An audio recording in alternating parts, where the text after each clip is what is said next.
আসসালামু আলাইকুম, সবাই কেমন আছেন? এত শীত পড়ছে আর এই শীতে যদি একটু চা না খাই তাহলে কেমন হয়? তো আমরা চা খেয়ে একটু বাইরে হাঁটতে গিয়েছিলাম আর আমার বাচ্চাদের একটু বাসায় রেখে গিয়েছিলাম। তো আমি আ এতটা ভাবি নাই যে এতটা শীত হবে। তাও উপরে যে বোরকাটা ছিল বোরকার ভিতরেই অনেক ঠান্ডা লাগতেছিল। কিছু করার নাই। তাও গিয়েছিলাম একটু হাঁটাহাঁটি করতে। অনেকদিন হাঁটাহাঁটি করতে পারি না।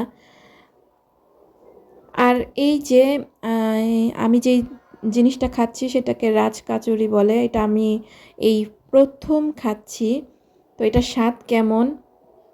অবশ্যই বলব যে অনেক মজা। আমার কাছে এক কথায় অনেক মজা লাগছে। এমনি যে দই ফুচকাটা আমরা খাই, সেই দই ফুচকাটা যে ৳১০০ করে নেয়, এটাও ৳১০০। তো এটার মধ্যে অনেক কিছু দিছে। যেমন বাদাম, তারপরে বিস্কিট, তারপরে আর কি বলে? ভুলে গেছি। দই তো দিছেই। তারপরে দিছে নিমকি, চানাচুর। আমার কাছে সব মিলিয়ে অনেক ভালো লাগছে। আমি এটা আবার খাবো। আর এটা আমরা প্রায়ই যেখানে যাই, নির্বাচনের এখানে আগারগা, সেখানেই এটা খেয়েছি।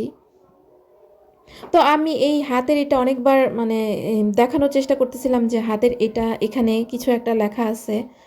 তো এটা আমার ভিডিওতে আসতেছেই না, ঘোলা হয়ে আসতেছে। আপনাদের সাথে শেয়ার করতে চেয়েছিলাম যে এটা আমি নিয়েছি একটা অনলাইন থেকে। তো অনেক চেষ্টা করতেছিলাম যে এই লেখাটা যেন আসে, আরবি লেখাটা, কিন্তু আসে নাই।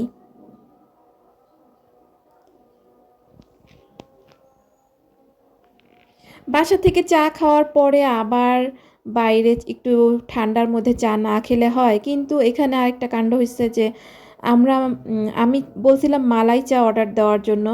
সে এখানে নিয়ে নিয়ে আসছে শুধু চা। তো আমি জিজ্ঞেস করলাম যে চা কোথায়? তো সে বলতেছে যে মালাই চা, মালাই শেষ। তো আমার এই চাটা তো আমরা বাসায় খাই। এইজন্য আমার মনটা একটু খারাপ হইছে যে এই চাটা কেন সে নিল? তারপর কিছু করার নাই। সে তো নিয়েই আসছে। বসে, বসে তাই সেটাই খাইলাম। আর আমার নাক মুখ দিয়ে একদম কান দিয়ে বাতাস এত ঢুকতেছিল, আ যেটা বলার বাইরে।